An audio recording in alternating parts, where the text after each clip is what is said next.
Welcome, everyone. We're delighted to have you join us in this life-critical series on the climate crisis, and in particular to this session, Systemic Solutions Transforming to the Circular Economy.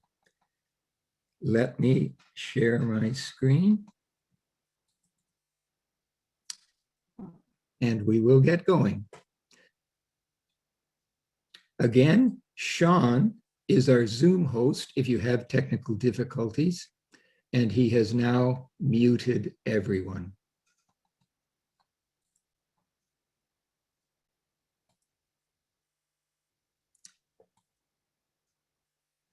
The goal of this series is simple: to move the needle from our current destructive patterns toward the sustainable flourishing of life for all. During today's presentation by Lugano Kapembwa, please write any questions you have into the chat for the later Q&A session. You can direct those questions either to Dean White or simply to everyone, and it may trigger other questions from them. Optionally, if the chat box doesn't work easily for you, write the question on paper or whatever, and then during the Q&A, you can raise your hand and ask it directly. Please note the 2 times on the screen for our identical discussion groups on June 24th and 27th, which will be another time to further explore questions and grapple with the presentation. And finally, we will not have presentations over the summer, but we have prepared 2 self-contained sessions for the reunion season. Ask one of our team members if you are interested in getting those, or use the website, which has a contact form, and request them that way. And finally, we are grateful for the GPNW Mission Conference for sponsoring this series.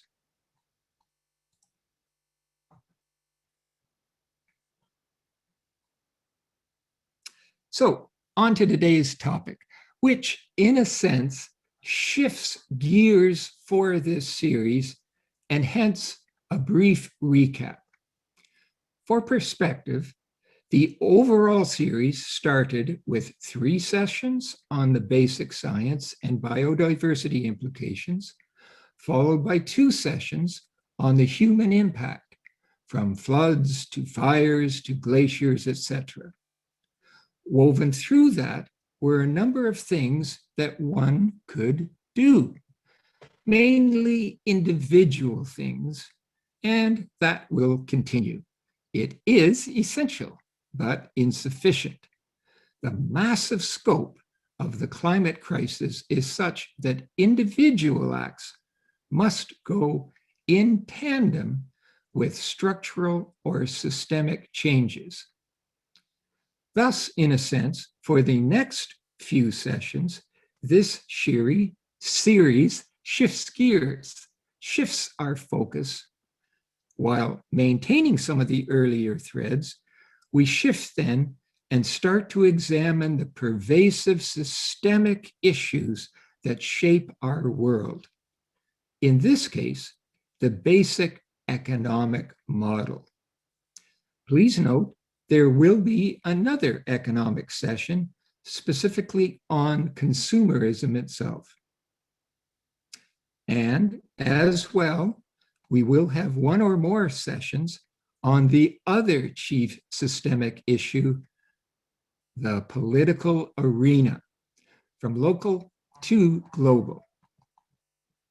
But today, it's the economic model.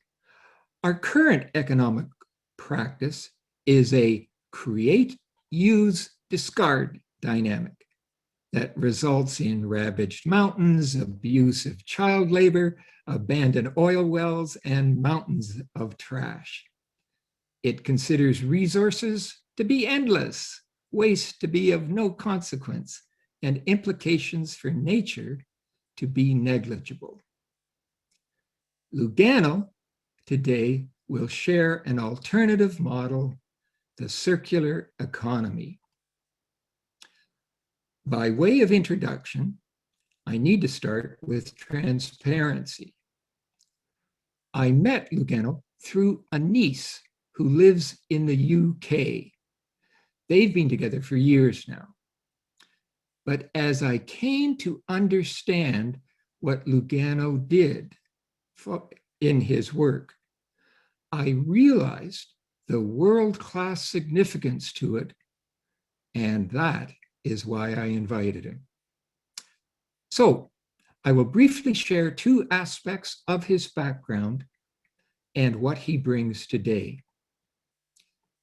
Lugano Kapembwa has spent over 20 years grappling with environmental issues.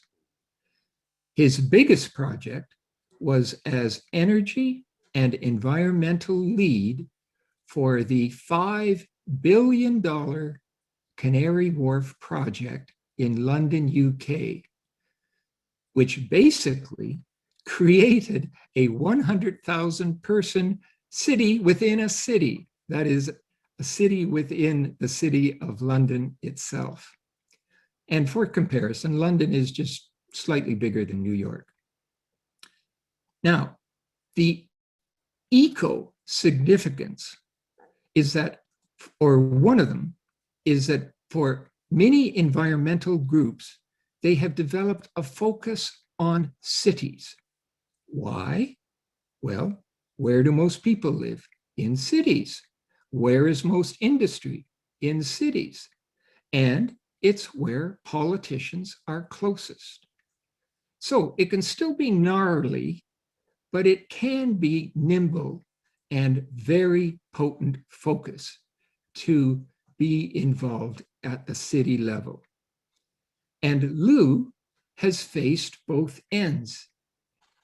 On the one hand, envisioning what can be given a new city, but also the complex dynamics of dealing with an old established city.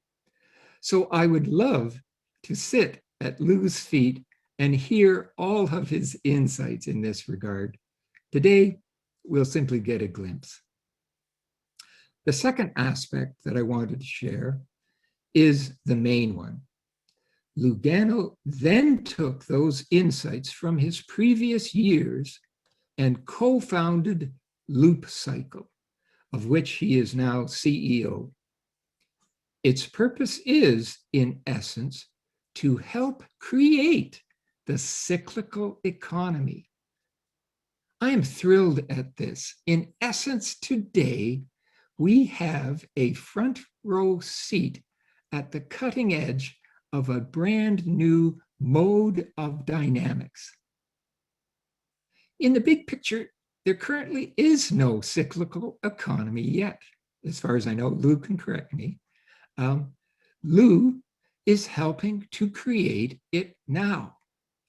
And so I am greatly anticipating his sharing of the insights and struggles of helping create such a better mode of economic dynamics.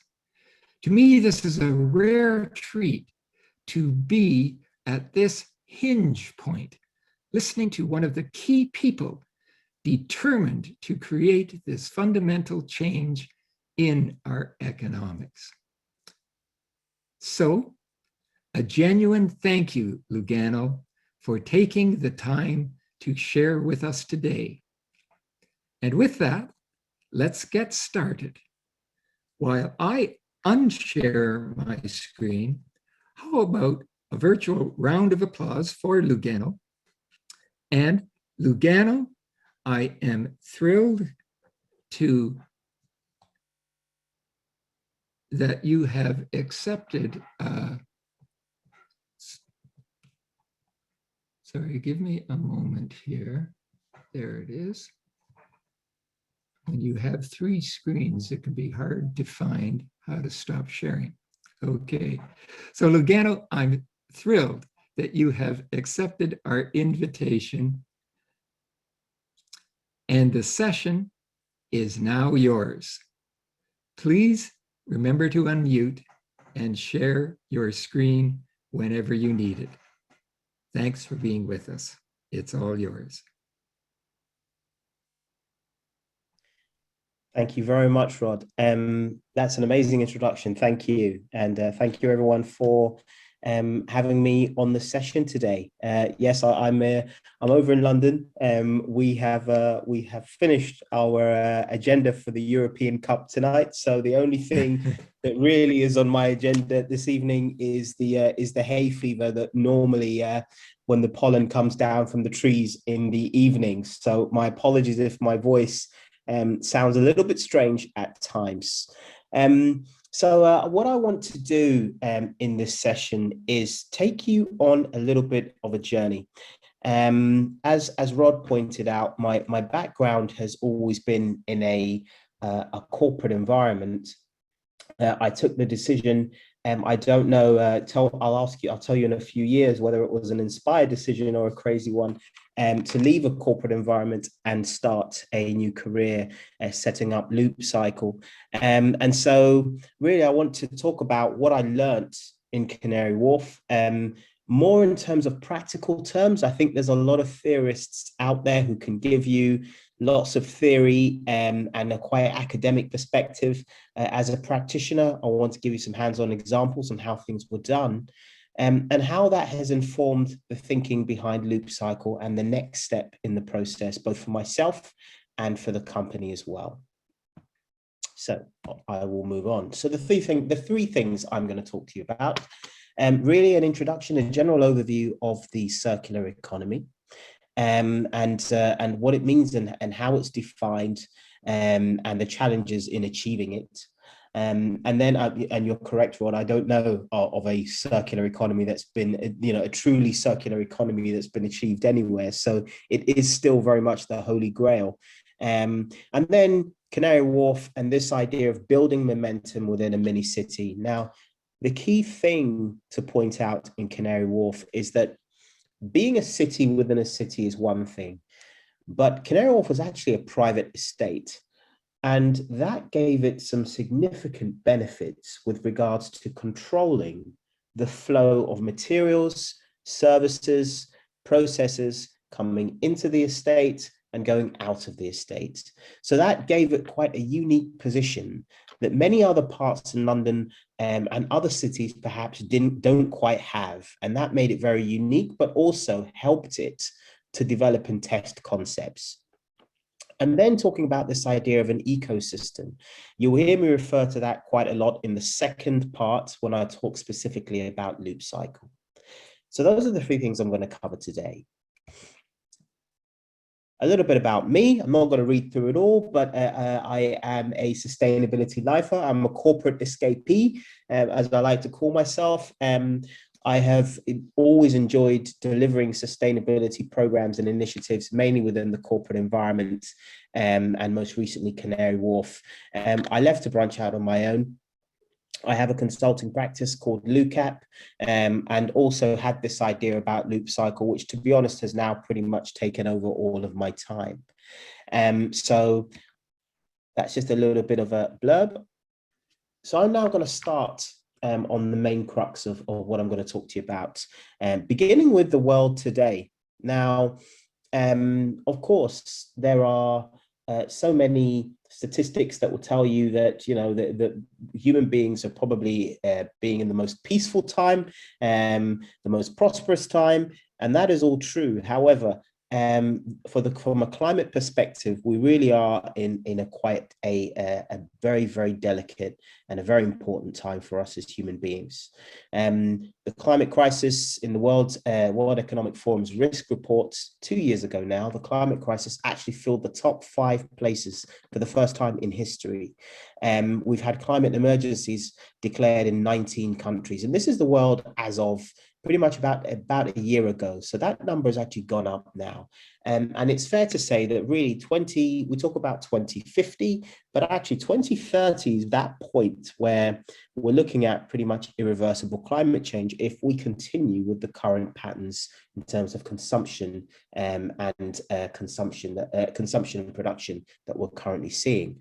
And despite all of the talk about the circular economy and this movement towards a circular economy, the most recent reports by the Global Action Plan last year actually said that the world was only 9% circular. And what was more alarming is that the previous year it was 11. So somehow it seems like for all the talk and all the concepts, we almost seem to be going backwards in some respects. So that's quite an alarming statistic. And global GHG emissions still come largely from production and extraction of raw materials. But the question is, how are we supposed to improve when we are in a world where there are more people with more things wanting more? The trends are moving heavily towards cities, overproduction, overconsumption, and overpopulation in our major cities. By the time we reach 2050, over 70% of the world will be urbanized. So there will be massive urban density, of which 66% will comprise the middle class. So imagine 10 billion people on the planet, 66% of them are deemed to be in this middle class bracket. And then agricultural demand is going to increase, which actually is just crazy when you think that currently 1/3, 1 in every 3 pieces of food are thrown away, and yet agricultural demand is going to increase. So that tells you about this linear take, make, waste cycle that we are in. And the circular economy is being very much heralded as this savior, I suppose. There are so many definitions. I like this definition because it's quite simple, to be totally honest. And really, this is about keeping resources in use for as long as possible, extracting the maximum value with no waste being generated end of life. And what I like even more about this particular diagram is that it talks about distribution and shared responsibility. The circular economy does not fall as the responsibility of one particular sector, one particular part of the supply chain. It is a shared responsibility across all individuals. I'm not sure of the policy landscape in the US and Canada, but in the UK, we're hearing a lot about this idea of producer responsibility. And where does the responsibility for making sure all of these resources get back to where they should be, where does that responsibility lie? Is it the manufacturer? Is it the end user? Is it the distributor? Well, actually, it is a shared responsibility between all of these parties within the supply chain. But at the end of the day, as a sustainability practitioner, what I find is that there are so many theories, so many definitions, climate change, sustainability, environment, circular economy. They're all used interchangeably, but actually the biggest challenge is to take these concepts and actually turn them into practical examples, and not just practical examples that happen once, but actually practical examples that can be scaled to the wider society. And that really is the biggest challenge that I see in terms of this idea of the circular economy. And as I go through some of the things that we did at Canary Wharf, one thing that I would like you to bear in mind, and it's not me meaning to downplay a lot of the work that we did, but one of the things to bear in mind is actually a lot of these things were exploratory pilot studies where we gained information, but actually it's about scalability, because all of these things have to be scaled. And so that really is this idea of taking a theory and turning it into practice and then scaling it. And so this is Canary Wharf. and this application of all of these things, all of these circular practices to Canary Wharf estate. Now I'm talking about it as of 2015. I left in 2018. So pretty much as of 2018, it was a 97-acre estate on the east side of London, specifically built as a commercial district where a lot of the leading banks and management associations have UK and European headquarters. It then started to develop a significant retail activity. So it's not just commercial buildings. There are over 300, last time I checked, 340 retailers.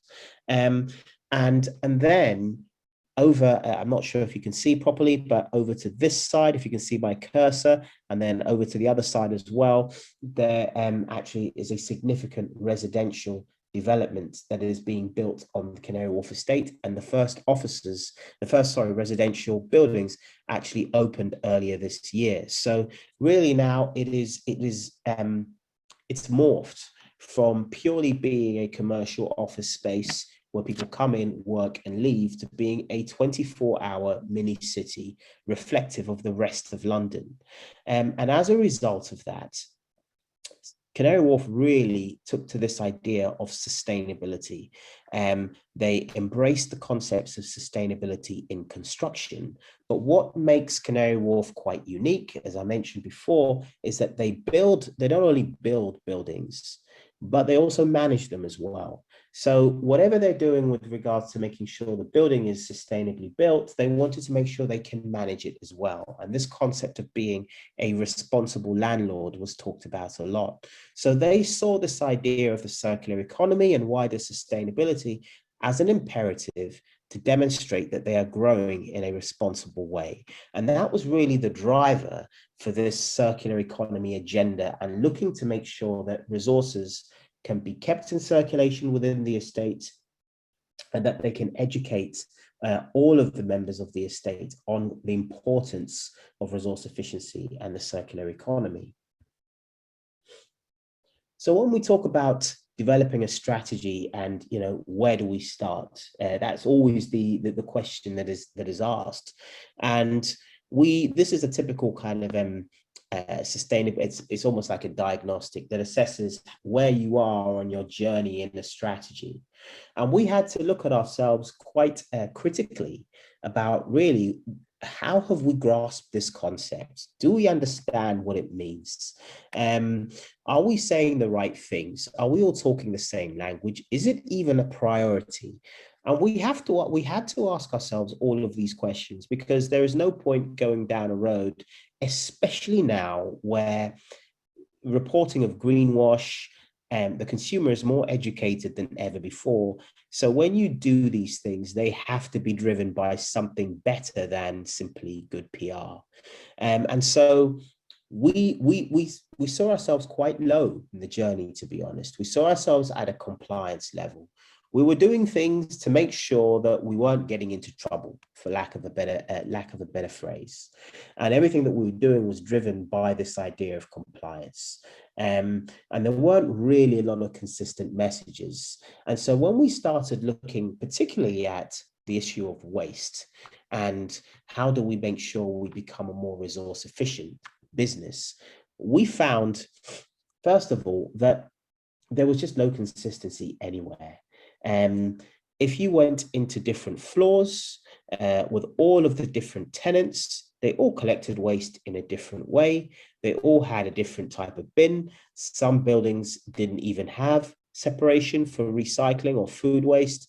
So the first thing that we needed to do was establish a baseline, standardizing a system that would allow whatever building you are in, you will be able to sort the waste in the same way. Because if you can sort everything in the same way and create uniform ways of managing your waste, then the likelihood is then you can start talking about improving the efficiency of how you manage that waste. So we started standardizing the system. And then what we started looking at is data. I'm a huge fan of data, and I will talk a little bit more about data when I go on to discuss Loopcycle. But you cannot accurately manage what you don't properly measure. And so for us, what we started to do was introduce these systems that would allow us to weigh all of the waste streams actually within the site before they leave. Typically, what happens is a waste management company will take that waste, take it off site, separate it in a facility, and then give back a certificate to tell you how much of your waste has gone, where it's gone to, how much of it was recycled. But actually, that data is actually aggregated. It is data that is collected from lots of other sites within that waste manager's scope of responsibility. And then the data that you're getting is the volumes of waste that are actually passing through the facility. You're not getting actual data. So what we wanted to say is that if we are going to be responsible for moving towards a circular economy, for understanding the waste that's coming off our site, we need to be measuring everything that comes off the site before it actually goes to the waste facility.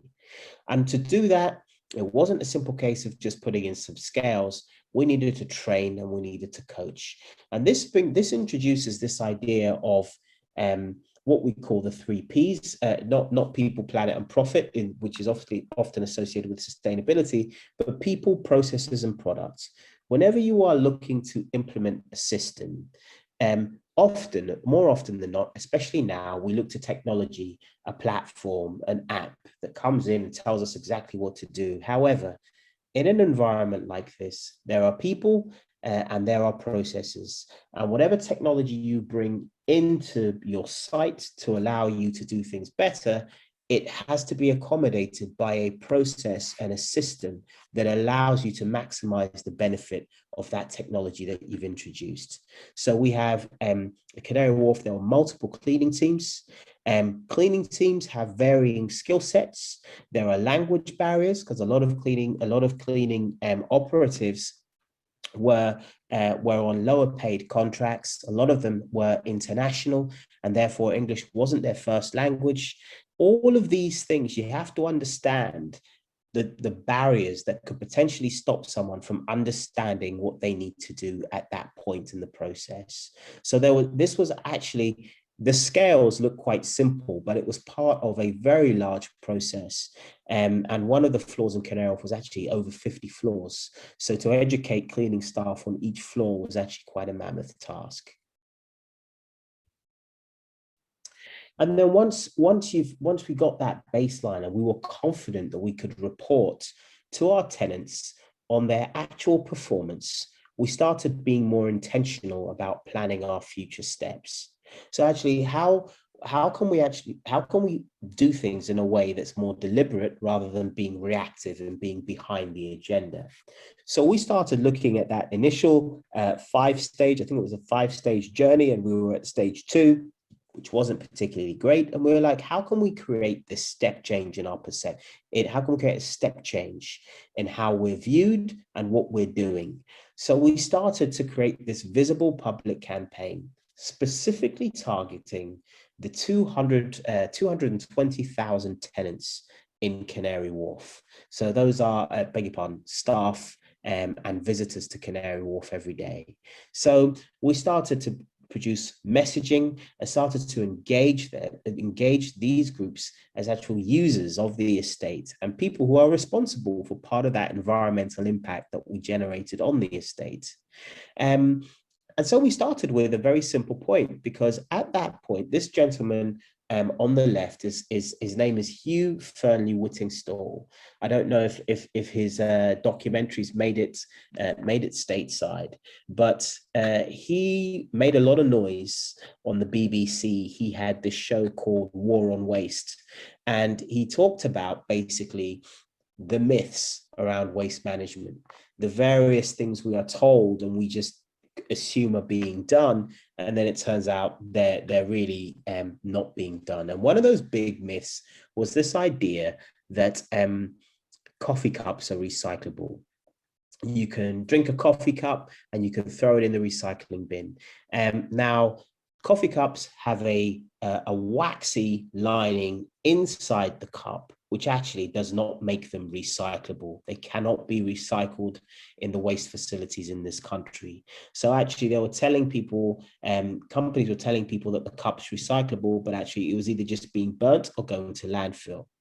So our intention was, we set up this campaign called Wake Up and Smell the Coffee, and we found technology partners who were trialing new technologies that we could look at trialing on the estates to create closed loop systems for coffee. Now, I don't know what the coffee culture is like in the US and North America, but it's certainly big here. And there were we generated 300 tons of used coffee grounds every year from our retail operations. So there's two aspects to this. There are those used coffee grounds, and then there's actually the bin, there's actually the coffee cups. So the coffee cups were being collected in special bins within the retail estate.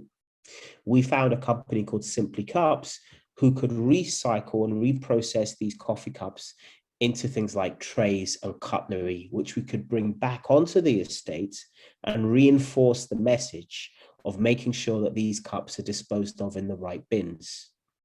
As for coffee grounds, to be honest, coffee grounds are an interesting one, because a lot of estates, a lot of retail outlets were actually drying the coffee grounds and giving them away for people to take as compost.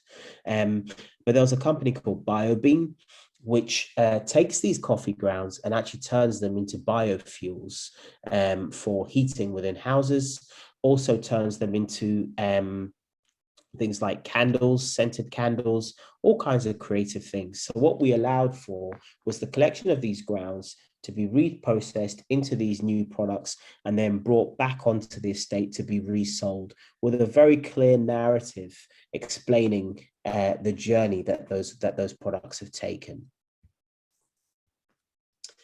And what's also important for every success is to also highlight the things that have not gone according to plan. And we looked at potentially changing all of the coffee cups on the estate with these brand new coffee cups that are coming out with various technologies. One of them is a earth coating, a company called Loopcycle, and they create a cup where there's the lining inside the cup is, I think it's 50% less plastic, and the remaining 50% is a calcium carbonate residue or resonate, and therefore it peels away from the cup and can be separated to allow the high quality cardboard in the cup to be recycled back in a paper mill. Now, we thought it was a great idea. However, there are too many cups, too many coffee vendors, and trying to get everybody standardizing the use of cups turned out to be very difficult. So that was actually a very big engagement barrier. But I think what I really enjoyed about my time working on these particular concepts is that you're doing something that people don't have a lot of visibility on. People haven't perfected this. And if they had perfected this, then we wouldn't be talking about it the way we're talking about it now.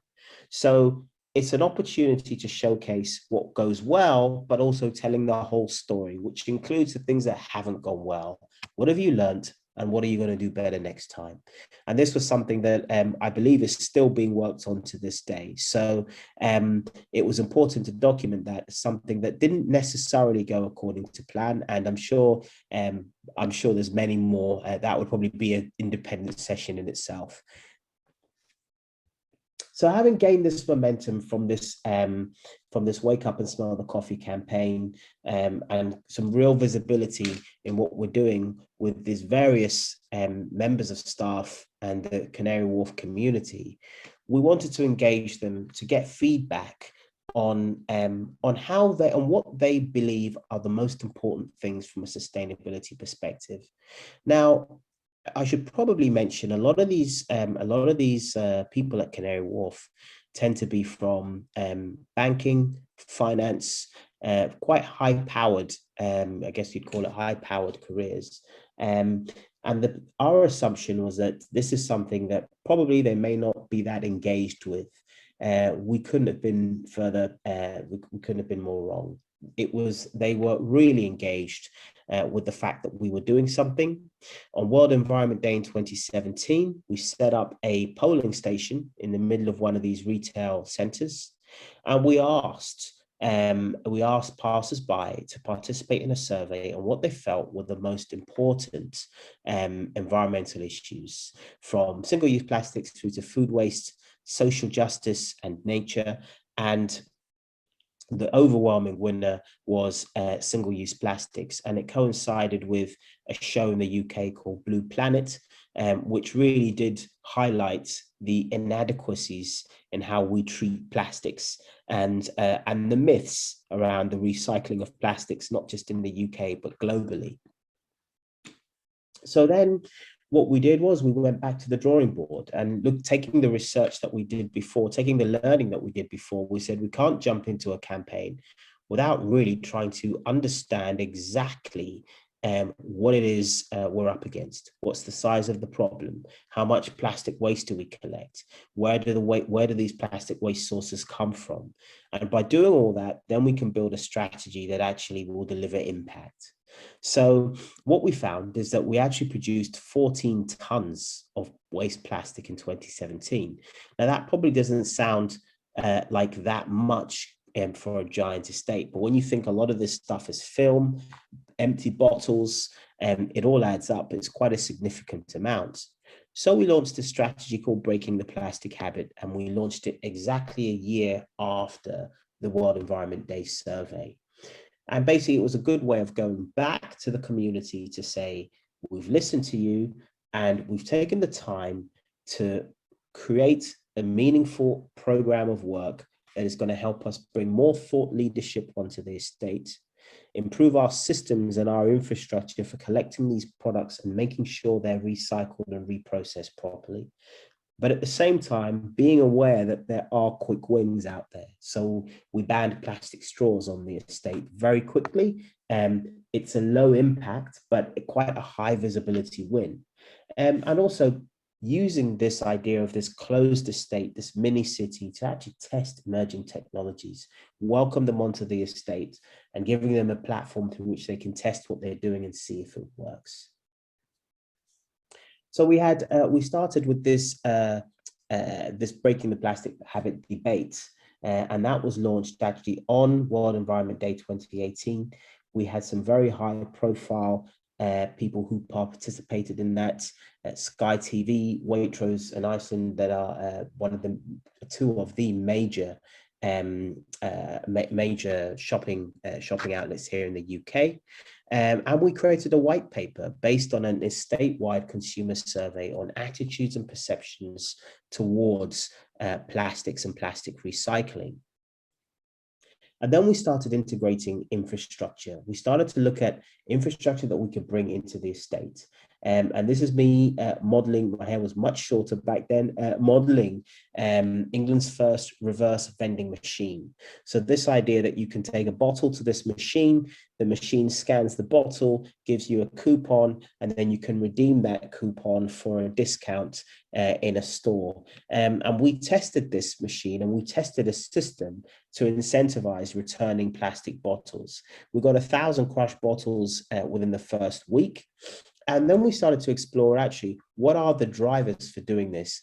We've got the first one in England. What can we tell the public about how this works? How can we explore retailer buy-in? What are the retailers that are really bought into this?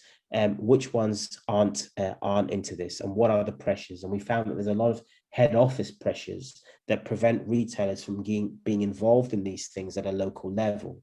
And then testing stakeholder assumptions. Do people care? Do people care about a discount? It turns out everybody loves a discount, even if it's a small amount of money. It didn't matter. The discount was very important.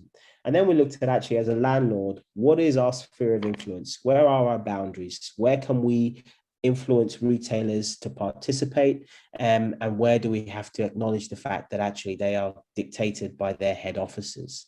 So that was a really important piece of learning about that process through which, when we bring in these technologies, how we can maximize their use and their benefits. So that was a 2-year journey for me. At that point, I decided that I wanted to branch out myself. But I think there's a lot of learning that came out from this particular stage, which I'd like to share. And the first is, the circular economy will not be realized overnight by somebody waking up and saying we're going to be a circular economy. The basics have to be in place, the right data, the right infrastructure to allow you to measure things in the right way. And there needs to be a degree of consistency between various actors on what that measurement is going to be. I've talked already people, processes, and products, so I won't label that point anymore. And also listening to stakeholder feedback. And I was told from a very early age in my career that feedback is a gift. And the feedback that we got from stakeholders across the estate was absolutely essential in shaping something that people bought into. Then there's this idea of balancing reactive and proactive. At the moment, we are learning we're pretty much learning annually about new things and new ways of handling things. It feels like environmentally, there's a new crisis coming out pretty much daily. And if you're a company, especially a large corporate company, there is this urge to feel like you're on top of it and you have to react, you have to react, you have to react.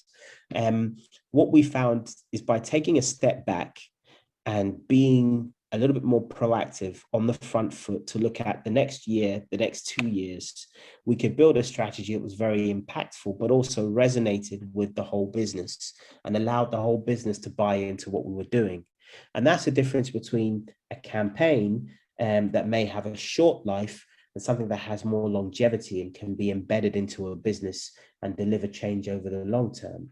But also, of course, you have to be reactive to some things. Plastic straws was a very quick win, and actually we were able to do that very quickly. So where you can be reactive, you should be. But actually the key thing is making sure that whatever change you implement doesn't push the problem somewhere else, but actually creates lasting value. And then this idea of collaboration. I'm going to talk a little bit more about this in Loopcycle, but basically the time for businesses, people, groups in society acting in silos is pretty much finished. This is a global problem, and it is a problem that came about due to a range of systemic failures at various points. So if we're not going to collaborate to fix the problem, then we are literally taking care of our part and moving the problem elsewhere. So the ability to collaborate is absolutely essential, as is telling the whole story. Failures or things that don't go according to plan actually give you the credibility to try harder and try again.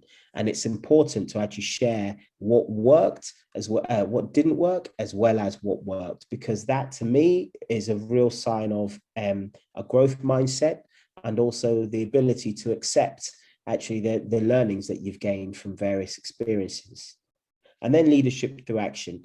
I go back to that quote right at the beginning about the difference between a concept and actually something that people can do and actually act on is essential. So sometimes it's a case of just acting and trying, and then demonstrating leadership by feeding back on what you've learned.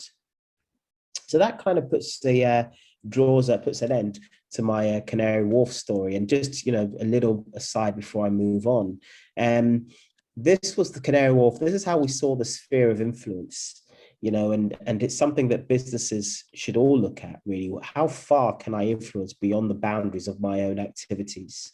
So Canary Wharf is very much in this idea of its directly managed tenants. So those are the tenants that actually are occupying Canary Wharf offices. So there's Canary Wharf estate, and then there's specific offices that are Canary Wharf offices, and then the wider estate. So that's a pretty good starting point.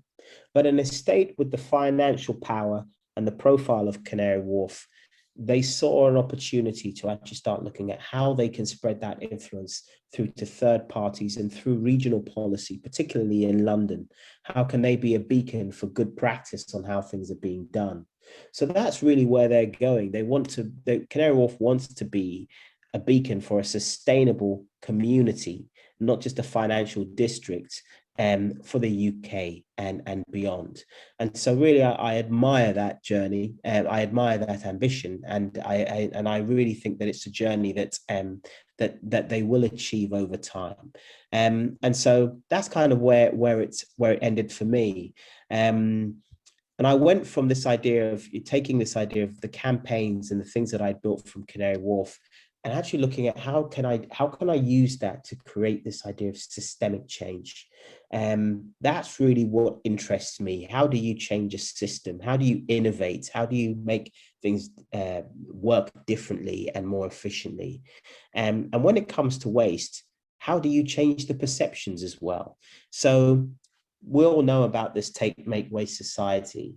But one thing that's really interesting is that we know recycling is a good idea. We kind of broadly understand this circular economy thing. It could have legs, but we have so many perceptions about the quality of recycled products. The quality is often lower. Actually, there's a lack of transparency about how it's been recycled and whether it's actually recycled in the first place. And then there's this idea of there's just inconsistent data.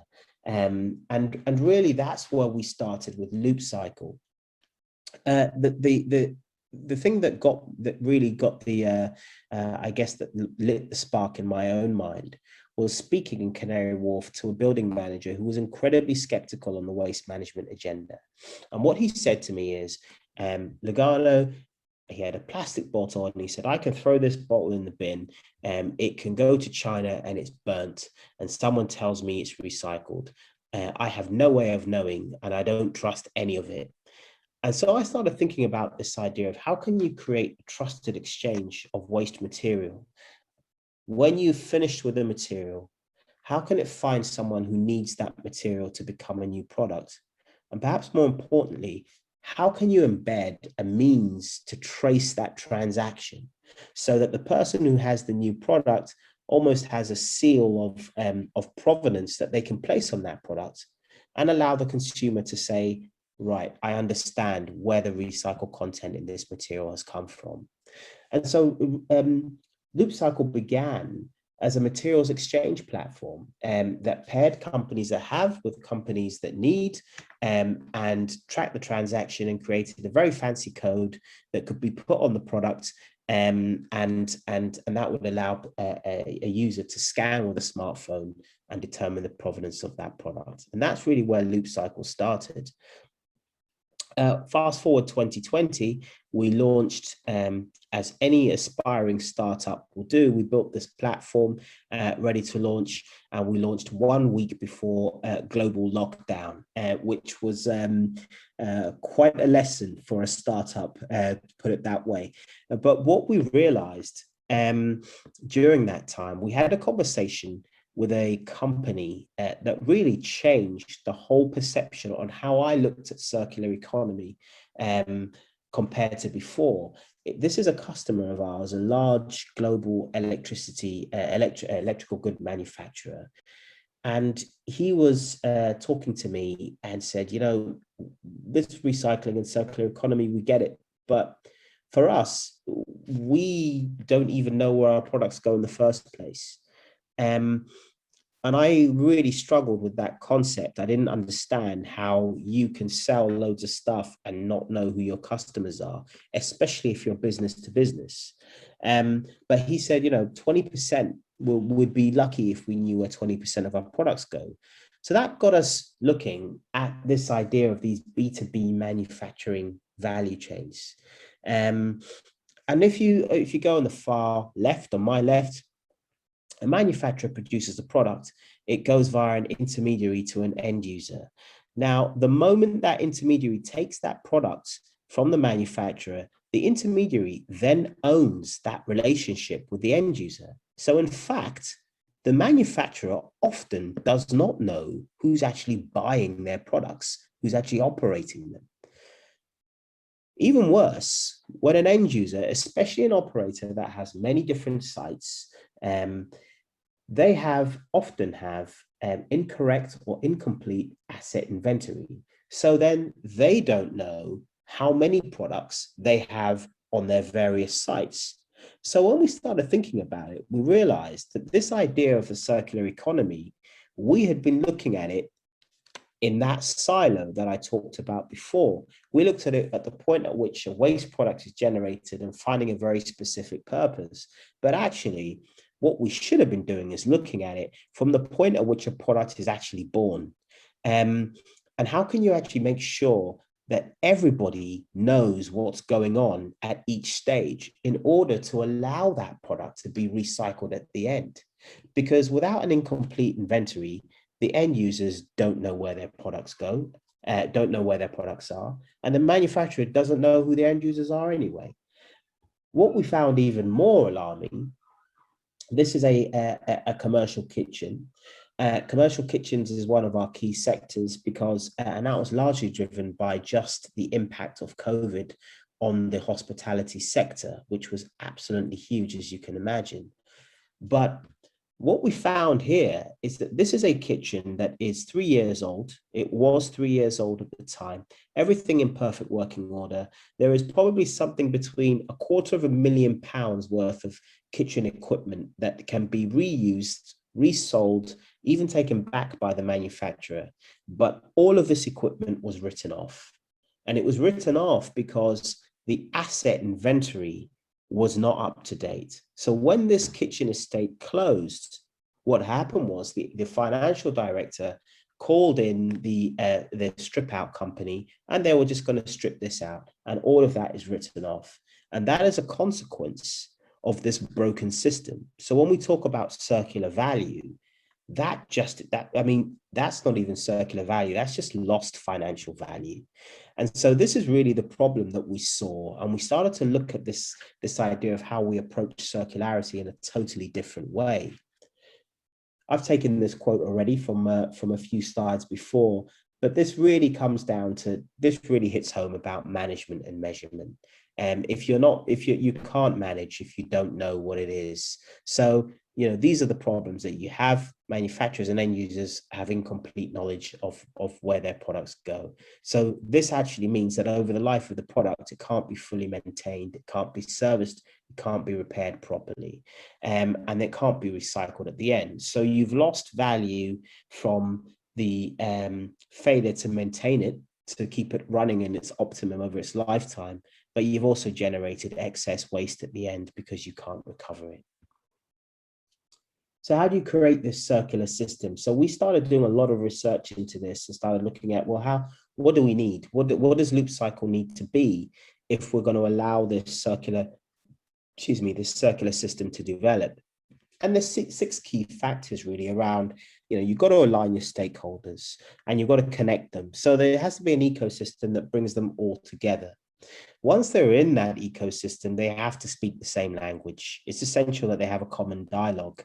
And that common dialogue is driven by data, and that data needs to be understood throughout all of those actors. What's most important is also decision-making. Every single actor within a supply chain or within the point in that circular system needs to make a decision at some point that is going to influence the recoverability of that product, the life cycle of that product. So how can you allow those parties to make the right decisions when they need to make them? And then also, how do you recover that value at the end? And let's not forget, anything that you implement, of course, it has to be usable and convenient as well. You just have to see someone trying to interpret a waste recycling bin. They have about 10 seconds, at which point they then take a best guess on where the waste product should go. So that's what you're dealing with. So this really switched our whole perception on what Loopcycle should be to this idea of a real emphasis on product traceability, because in our view, lasting identity means lasting value. And so by embedding this traceability at the point of manufacture, we can actually help customers change how they use their product over its lifetime and then drive recycling at the end. So we went from, we need to deal with the problem once it's generated, to let's be proactive and actually start making sure that these products are traceable, have a unique product identity that lasts its lifetime, that allows it to be recovered through the platform. And so this is my little one slide about who we are. We're a London-based startup. We actually launched the product at the very end of 2020, and we target B2B manufacturing sectors. We completed a funding round in March 2021, and there's now 7 of us, and we're part of this cohort called Sustainable Accelerator, and they're the largest group for sustainable startups in Europe. So we feel very lucky to be a part of that. And really what we are is a digital ecosystem with traceability at the core. And what we allow is this. So essentially what happens is a product is produced with a unique identity. If I just go back, it's that cycle code that you can see there. So that code is then visible on the product. When that product goes through to the operator can scan that product. And as soon as they scan that product and enter details, they instantly connect with the manufacturer. So the manufacturer then can maintain a lasting relationship with the operator over the life of the product. That allows the manufacturer to offer things like repairability, optimized servicing of the product, and then at the end of that product life, potentially return that product to recycle within the supply chain whilst offering an upgrade as well. So it offers commercial and sustainability benefits. So really, it's an ecosystem of this shared value that we talked about from the very first circular economy diagram. And this is the first one that is now in use. This came out in about a month ago now, a company called ecofast that create food digesters. They now Loopcycle asset tag all of their products. We are now working with Electrolux as our other major customer, and they specify the code to be a standard on all of their products. And they offer information for their operators on the benefits of this code. And this has allowed this company, ecofast, to build a lasting relationship with a number of NHS trusts, hospital trusts in the UK, that they actually weren't initially aware of their products being sold via their distributor to these hospitals. So that really is going to help this small company deliver value, but also recover these products end of life for recycling. So really, I want to share some insights from this considerably shorter journey that we've been on with Loopcycle. This is, for me, is an evolution from looking at practical ways to start a conversation on the circular economy, like we did in Canary Wharf, understanding how to bring people into the mix and really engage with the public. Thank you. And now we've moved into this idea of actually how can you build an ecosystem that allows this to happen at scale, at industrial scale. And so really we've now brought in this concept of asset management.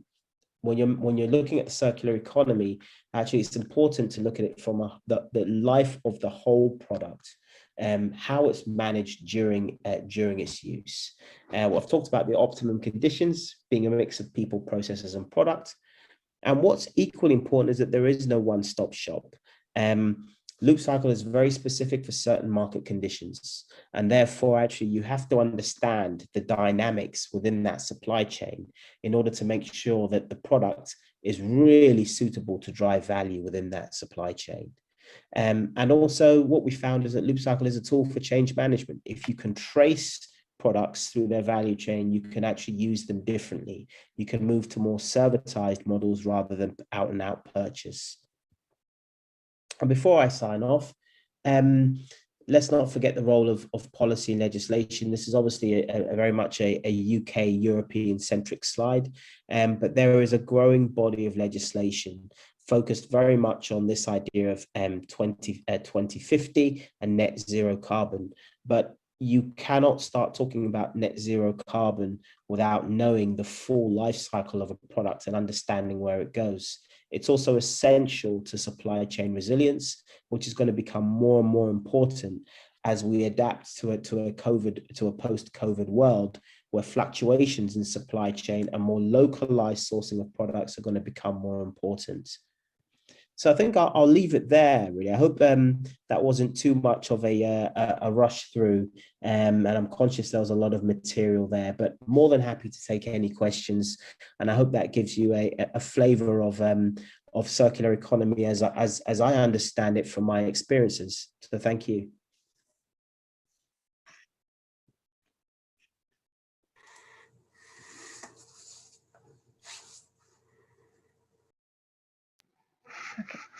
Thanks, Lou, for your excellent presentation and for giving us so much to think about. As we get ready to move into the Q&A time, we wanted to take 4 or 5 minutes to give you a bit of a breather and a bit of a centering time, spiritual connection time. And so I invite everyone to just take a few moments to get comfortable in your chair. Close your eyes if you'd like, and just focus on your breathing and let your breathing deepen and take you into a time of reflection and contemplation.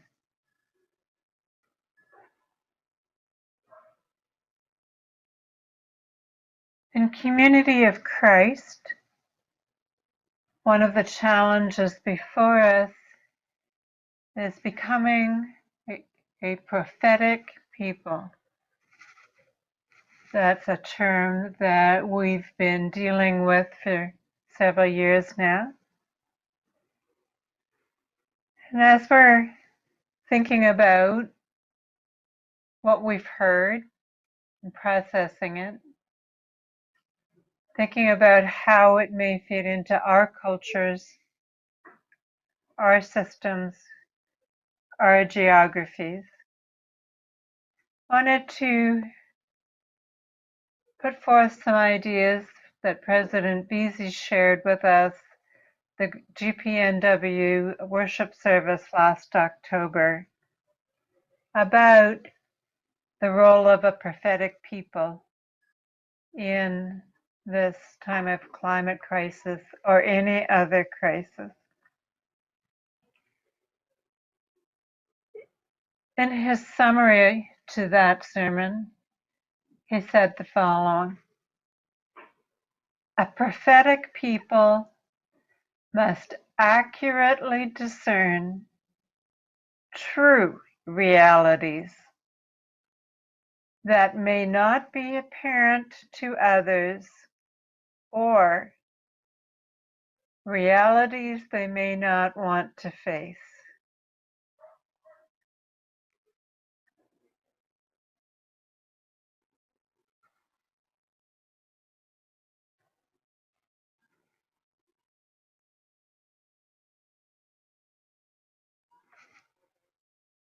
A prophetic people envision an alternative future in harmony with God's nature and purposes for creation.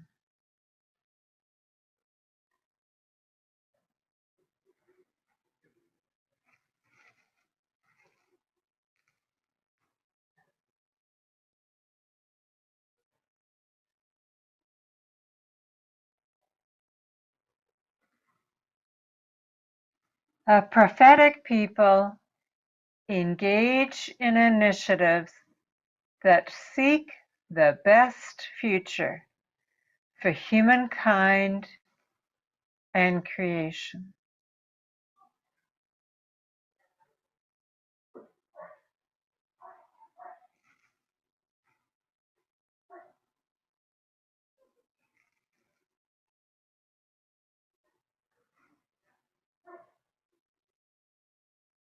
A prophetic people seek just solutions that secure the well-being of the most vulnerable.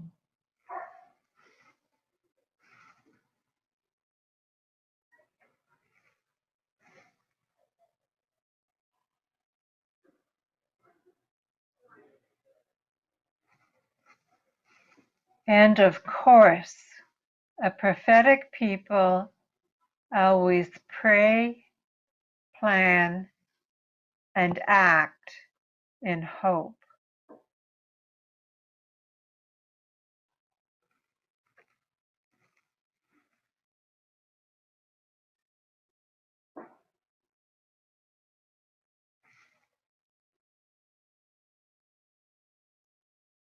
So in the hours and days and weeks ahead of us, may we discern and be open. May we be receptive to the nudgings and promptings of the Spirit. May we begin to develop the passions and the vision that will make each one of us prophetic people, moving towards action is our prayer and our challenge.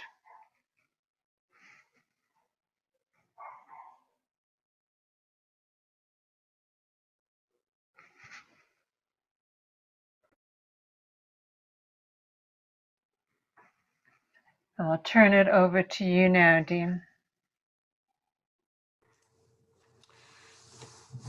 Thank you, Joan.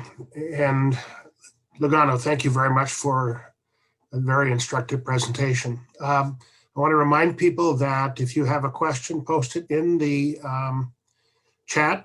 And Rod or Joan, I think you're going to be watching the screen for anybody who raises a hand with a question. You'll let me know. Let me start with a question in chat. Lugano, you've mentioned your familiarity with this kind of effort in the UK. Do you know of any other areas in the world that are trying to accomplish what you're doing? Yes, so on two fronts. In the US, there is a platform that's taken quite a similar approach in terms of a more life cycle based approach to the circular economy and understanding a product from the point at which it's created. And in terms of Canary Wharf, actually a lot of the Canary Wharf blueprint, if you like, is actually being packaged and is being used in places like a lot of the new Chinese cities that are being established are actually being produced on a blueprint that they learned at Canary Wharf. So I think those are probably the two areas where these are other things are happening that are quite similar. Thank you. I was reminded listening to you of conversation I had 30 years ago in graduate school with macroeconomics professor, in which she was emphasizing the importance of growth for our modern economies. And a question was asked about whether that model of economic growth had taken into account the limits of the Earth's resources. And so I'm wondering, do you feel that the kind of change that moves from a linear to a circular economy can be accomplished primarily with just using the market forces and market incentives that companies are driven by? Or do you think that it requires also the intervention of political and regulatory solutions? It's a really good question. And I think I can speak from a kind of a UK perspective, and I do think that we need some regulatory interventions, definitely. A lot of the movement that we found in certain industries are more progressive, but other industries, for example, as I mentioned, commercial kitchens as an example, they will be dragged kicking and screaming based on regulation, and they'll respond better to regulation. So I think regulation is needed because it is probably the lowest common denominator. So whether you want to be advanced or whether you just want to do enough, you'll have to abide by regulation. So I do think some is needed in order to drive some degree of change, and then others will see it as a competitive advantage economically as well as PR based as well, and they'll do. Okay. So in that context, one of our listeners asks, what does really incentivize a manufacturer to repair the products if they're making, asset-based products rather than junking it and selling a new one? And I think one of the concepts that people have talked about is this question of how do you build the external costs of a product into the pricing of the product? Could you let us know your thoughts on those things? Yeah, absolutely. And I think it is a very good question, and building these external factors into the cost of the product is going to come from a better understanding and better data of what of the extent of those factors, and being able to find a means to accurately price them, which I don't think has been done consistently.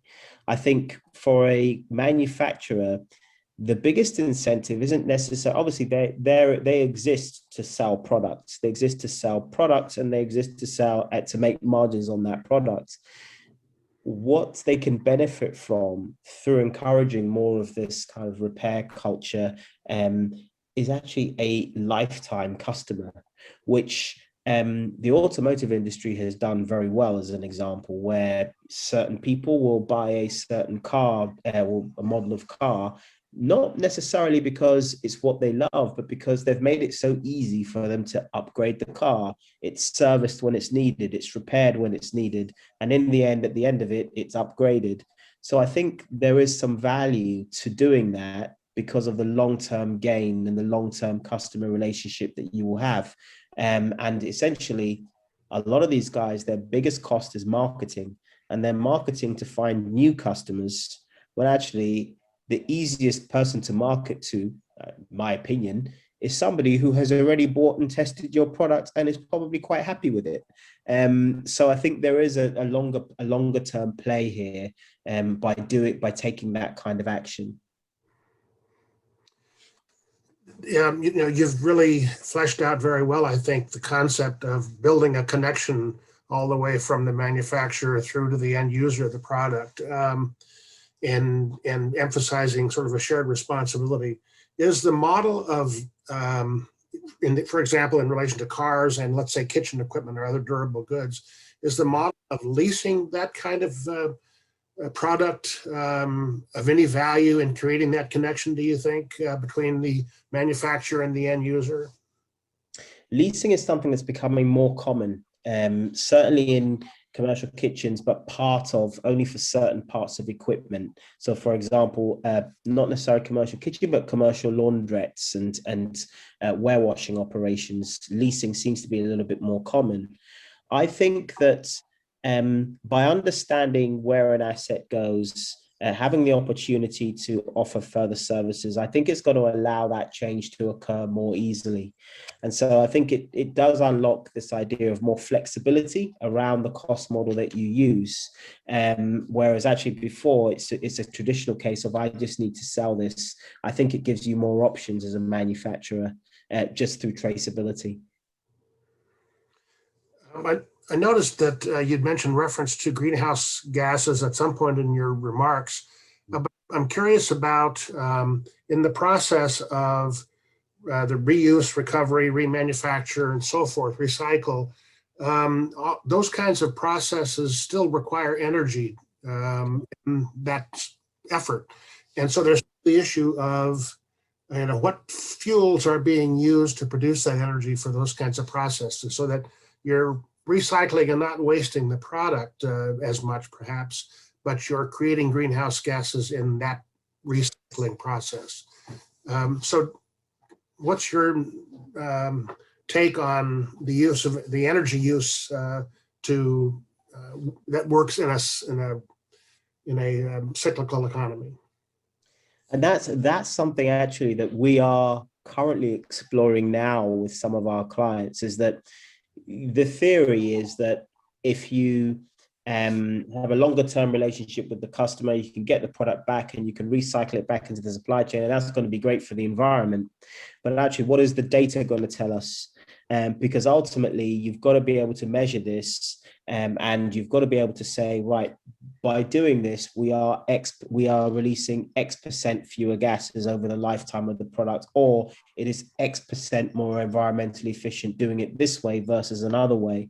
Because this is a very new process, we haven't built up that volume of data to actually turn around and say, this is the exact impact of doing this, and therefore you should include this in your business case for moving over towards this kind of technology. But it's a very good question, and it is something, as soon as we have more data and better results on it, I'd be really happy to share. That's great. Somebody mentioned, the medium that we're now using, these computers that we all have, and they particularly present a challenge because of obsolescence, how rapidly these devices become obsolescent. And so returning them to a manufacturer isn't necessarily assuring their reuse, and it involves all of the sort of taking them completely apart and salvaging all of the materials that are, go into their manufacture. In your experience with your company, have you thought through that particular product and how you might build your loop model into its production and tracking? Yes, we have. And this goes back to the point about really understanding, creating a focused product for a very specific industry. Things like IT equipment, you're right, the speed at which they become obsolete is very quick. When they are collected and taken back, where do they end up? It's a whole new value chain that needs to be understood and needs to be mapped.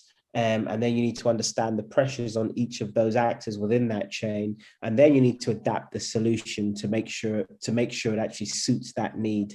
I don't think Loopcycle in its current form will actually work very well in that for the recovery of computers, laptops, and IT equipment. We would need to look at how we can amend the system to actually align with this new value chain. And I think that, for me, is the reason why there are so many marketplaces out there that we don't know about, because of this generic nature and this catch-all nature. I just don't think it's going to work. And so I would say at the moment, Loopcycle is not suited for that piece of equipment. I would love it if it was. It would make us very rich, but we're not there yet. Thank you. In the project information, the Wharf project, you had that one illustration of the return box for returning plastic bottles or other plastic items. And a question is, does that not in a way support the incentive of continuing to use plastic bottles rather, because it gives you a way of getting rid of them in a way you think is environmentally sound, but you continue to use them rather than to instead incentivize using other products, reusable containers for whatever it might be. And I know that you weren't the one entirely responsible for that, but what are your thoughts about those solutions in relation to the broader picture? I agree. For lack of a better word, I think it's the same way. For example, when you look at developing an energy strategy, you can go and say, yeah, we're going to stick solar panels and everything, but your first goal should always be looking at your energy demand and reducing your demand as much as possible before then dealing with your supply. I think the same approach needs to happen when it comes to resource efficiency. The key should always be, first of all, reduce as much as possible and then improve the quality of the residual product that is generated. Because I think a reverse vending machine deals very well with high quality plastic bottles, UPVC bottles, for example, which out of all the plastics are one of the most recyclable. But actually, the first instance should always be to encourage options that mean that you don't have that decision to be made in the first place. And this, for me, is also part of the wider narrative that needs to accompany a lot of these things. You know, it needs to be part of a range of measures that says, this is our hierarchy, this is what we're promoting, this is the first thing that we want to do. However, if this is generated as a byproduct, this is what you can do here. And so it shouldn't be an isolated message, if that makes sense, but it should, as you said, be part of a wider range of measures. No, and just one more question we have time for. You know, our experience with this pandemic has in some ways disrupted the behavior patterns of consumers who have gotten into the habit of using only recyclable products. Stores now require that you take certain things in non-recyclable containers because of the protocols for health, safety, and so on. How would you approach sort of recovering from that lost ground, let's say, in the way in which individual consumers have tried to shape their patterns of behavior toward recycling? You know, that's such a good question, because it is very, very true. I have disposable or usable coffee cups that I'm not able to use. I wasn't able to use for a while in coffee shops because they're not allowing them. Plastic straws have come back. You know, all of these efforts that we had, were almost, we've gone back in reverse because of the trade-off between health and safety and sustainability. I think all of this, for me, communication is a tool that is simple in its execution, but just really, really hard in its planning. And people seem to forget it so easily. A lot of these things can be solved through educating the public on why it's happening. This is why these disposable items need to be here for this point in time. And they'll be here because this aspect is actually at this point perhaps more important than this aspect. But then reintroducing measures to say, right, now we've got on top of this problem, we are now encouraging you to go back to the good behaviors that you were shown before. I don't see any of that, if I'm honest. I haven't seen a narrative that's very clear from, for example, a coffee shop that talks about this. So I think it is about the strength of the communication that is going out to consumers to tell them about why this is happening, and when it's important to start going back to the behaviors that we were showing before. Thank you. So, Rod, that's a good segue into talking about a session on consumer behavior maybe in the future, but I want to turn it to you. Absolutely. Yeah, that is a session in itself for sure. Rod? Yes.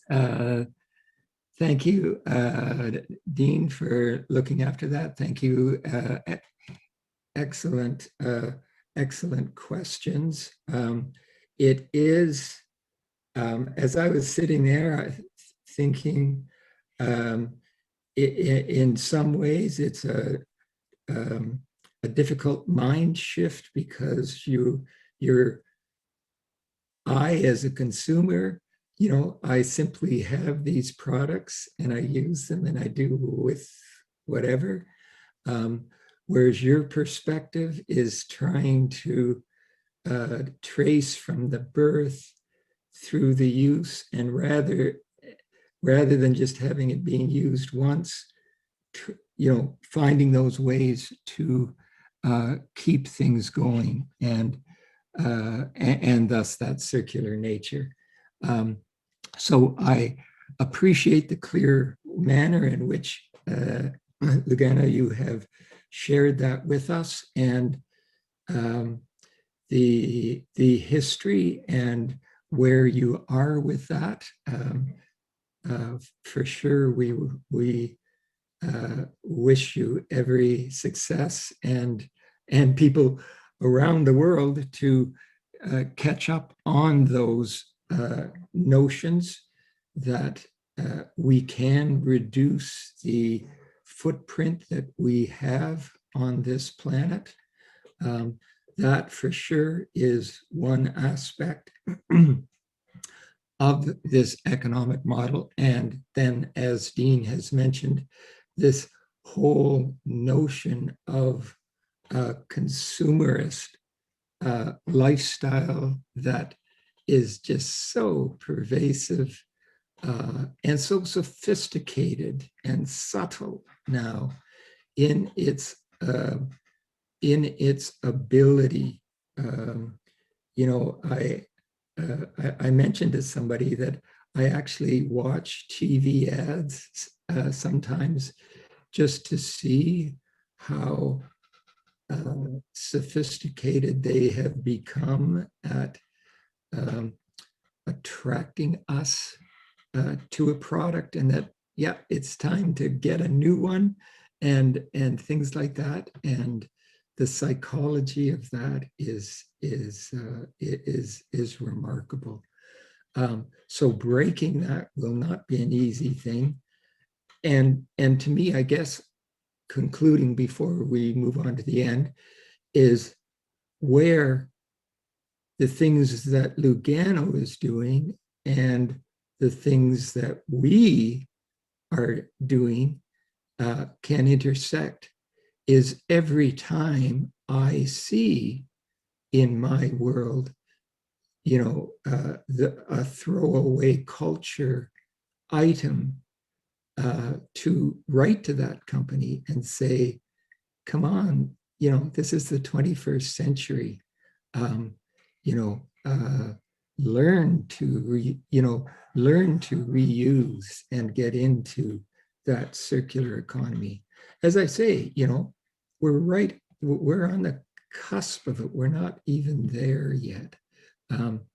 So thank you very much for Lugano for giving us a glimpse of what can happen, and also just that recognition of where we are. We are in these early stages, but it is a stage where we can even now have that advocacy role, should we choose it, simply by complaining about the throwaway culture we have. Boy, at the end of the day, we are the people that use those products, and they will listen to us. So with that then, let me share my screen.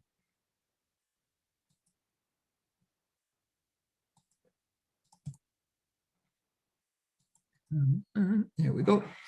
And let you know what is coming up.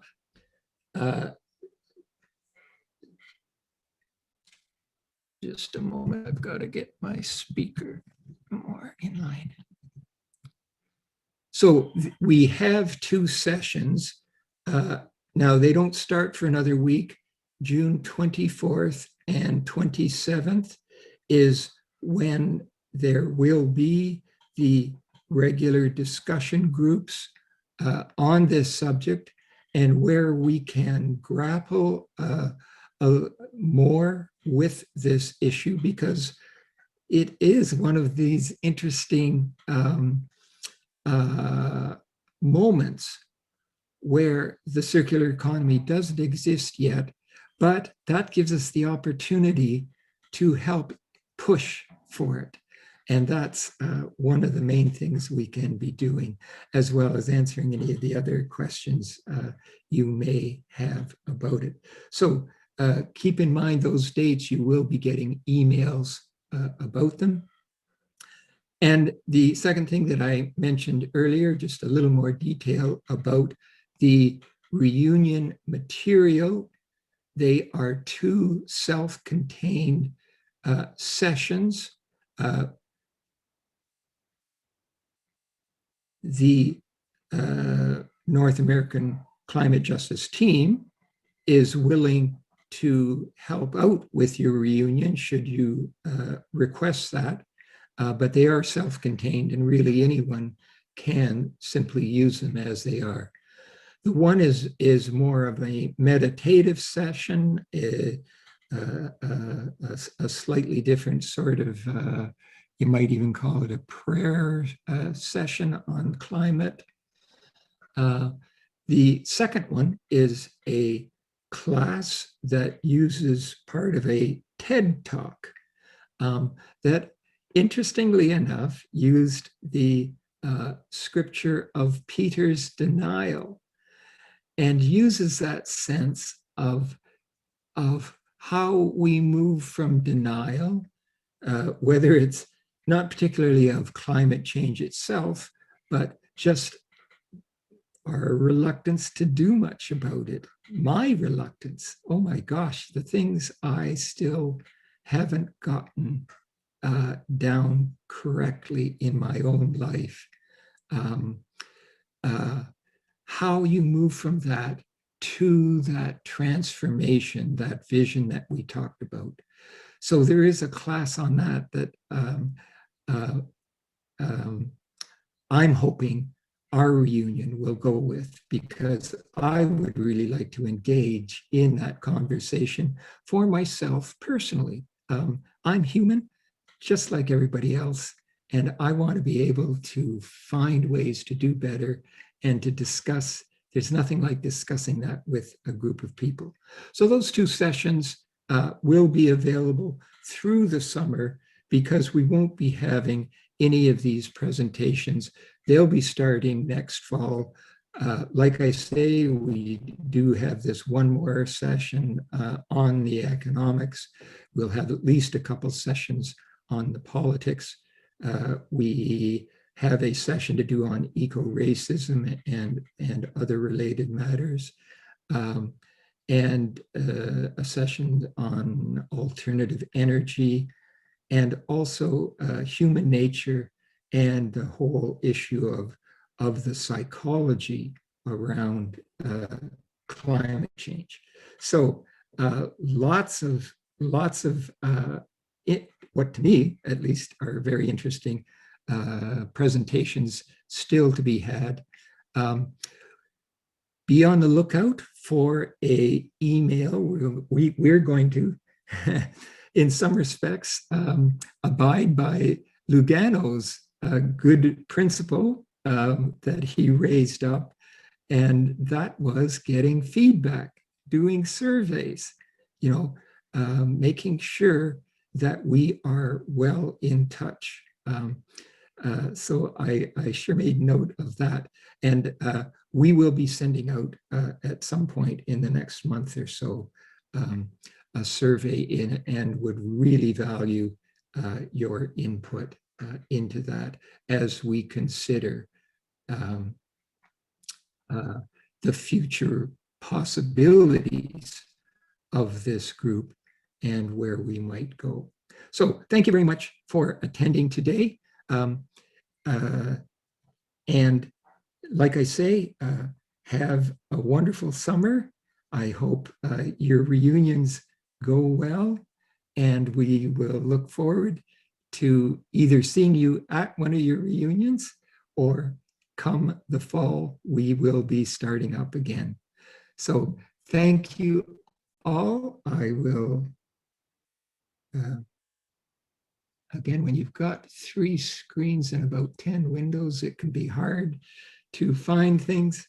But thank you all for, again, being part of this. And we look forward in the future to further conversations. And again, to Lugano, thank you very much for giving us a glimpse of what's of that grappling with the economics to transform us out of the destructive dynamics that are so much contained in our current system, and how to get beyond that. So again, thank you, Lugano. Thank you, everybody else. Have a good evening.